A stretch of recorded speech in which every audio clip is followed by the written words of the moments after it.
এক অবসরপ্রাপ্ত উচ্চপদস্থ সরকারি কর্মকর্তা, যিনি চাকরি জীবনে সবার সাথে দুর্ব্যবহার করতেন।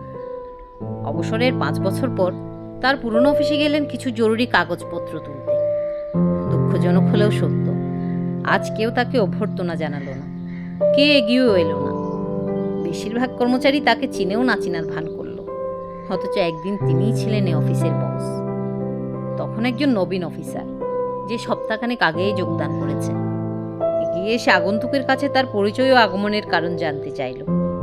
পরিচয় পাওয়ার পর অফিসারটি সাবেক ওই কর্মকর্তাকে চা অফার করলো এবং কৌতূহলবশত জিজ্ঞেস করলো, স্যার, অবসরের পর আপনার দিনকাল কেমন যাচ্ছে? অবসরপ্রাপ্ত কর্মকর্তাটি একটি দীর্ঘশ্বাস গোপন করে বললেন, প্রথম কিছুদিন খুব খারাপ লেগেছে। নতুন পরিস্থিতির সঙ্গে মানিয়ে নিতে কষ্ট হয়েছে। এখন আমি বুঝতে শিখেছি, দাবা খেলার শেষে রাজার সৈনিকদের একই বাক্সে রাখা হয়। পদমর্যাদা, বংশপরিচয়, উপাধি, পদবি এসবই অস্থায়ী। মানুষের ভালোবাসাই আসল, যা ভালো কাজ, বিনয় এবং সুন্দর আচরণ দিয়েই অর্জন করতে হয়। দুঃখের বিষয়, এগুলোর কিছুই আমি অর্জন করতে পারিনি। এই গল্প থেকে শিক্ষা হলো, সময় যার যার জীবনের হিসাব কড়াই গণ্ডায় বুঝিয়ে দেয়। এই সহজ সত্যটা সময় থাকতে আমরা বুঝতেই চাই না।